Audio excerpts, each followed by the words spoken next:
დასრულდა თუ არა ამ ეტაპზე ივანიშვილისა და რუხაძის ბიზნეს პარტნიორობა ქართულ ცემენტში ირკვევა, რომ 2025 წლის ივლისიდან ცემენტ ინვესტის 100%-იან წილს ისე ვიბრუნებს ივანიშვილის ოჯახი. ირაკლი რუხაძე კი კომპანიაში ხელმძღვანელის თანამდებობას ტოვებს.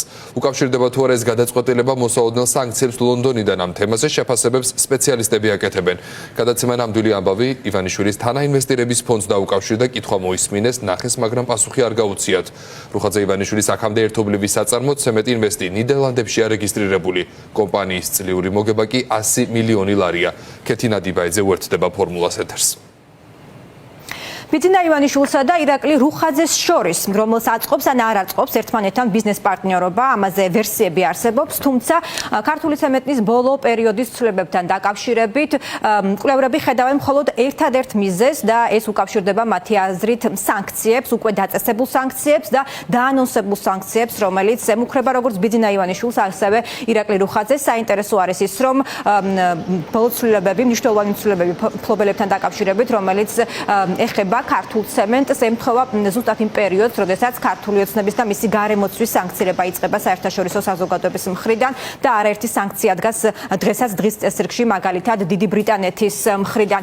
რამდენიმე მნიშვნელოვანი ამ ცვლილების შესახებ რომ გითხრათ, მაგალითად 2024 წელს ქართული ცემენტის საკონტროლო პაკეტი ბიძინა ივანიშვილმა დაუთმო ირაკლი რუხაძეს და ის იყო მფლობელი 50.5%-ის.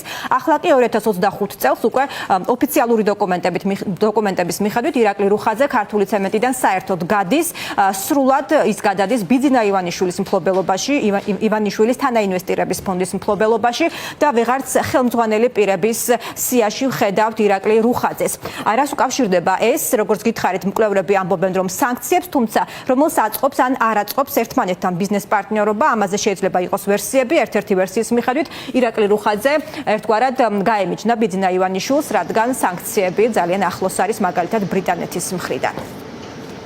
როდესაც ასეთ მსხვილ წარმოებაზე და მომგებიან ბიზნესზე ვსაუბრობ და ვამბობთ, რომ ბოლო 2 წლის განმავლობაში ასეთი სიხშირით იცვლებოდა ორ პარტნიორს შორის კომპანიაში თანამონაწილეობის წილები, რა თქმა უნდა, ეს გარკვეულ ეჭვებს ბადებს, რომ ეს ჩვეულებრივი ბიზნეს გარიგებები, მოგებაზე ორიენტირებული გარიგებები არ უნდა იყოს და თუ გავითვალისწინებთ, რომ ორივე მათგანი არიან პირები, ვის სანქცირებაზე ძალიან აქტიური საუბარი მიდის, როგორც ევროკავშირში, ისე ამერიკის შეერთებულ შტატებში, დიდ ბრიტანეთში, მაშინ რა თქმა უნდა ჩნდება ეჭვი, რომ მაღალი ალბათობით ეს სწორედ უნდა უკავშირდებოდეს სანქციებისგან თავის არიდებას და მათი გადასახედიდან ტაქტიკას, ვინ შეიძლება უფრო მეტად დააზიანოს ამ კომპანიაში თანამფლობელობამ.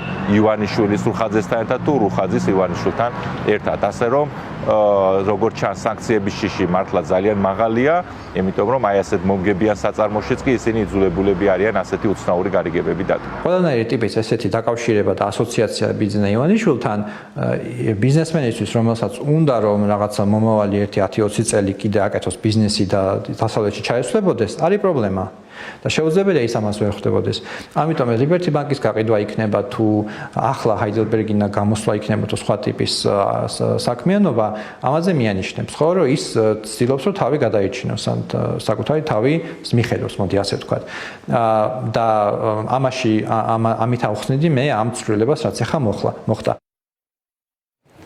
როგორც მოისმინეთ, სპეციალისტები ფიქრობენ, რომ ბოლო ქართული ცემენტთან დაკავშირებული ბოლო ცვლილებები, რომ არ არის ბიზნეს გარიგება, ეს მათთვის ცხადი არის, რადგან მაგალითად ამ შემთხვევაში გამოდის, რომ ირაკლი რუხაძემ დათმო სრულად წილები, საკონტროლო წილები კომპანიაში, რომელსაც მილიონობით ლარის მოგება აქვს, საკმაოდ მომგებიანი კომპანია არის ქართული ცემენტი, ახლა ის სრულად არის ბიძინა ივანიშვილის საკუთრებაში. ფორმულას გადაცემა ნამდვილი ამბავი დაინტერესდა ამ საკითხით, გავრცელა ბოლო ინფორმაცია ამასთან დაკავშირებით, ცადა დაკავშირებოდა ფიგურანტ მხარეებს, როგორც ირაკლი რუხაძეს, ასევე ივანიშვილის თანაინვესტირების ფონდს, თუმცა ყველა მხარე ჯერჯერობით ამ საკითხთან დაკავშირებით დუმს.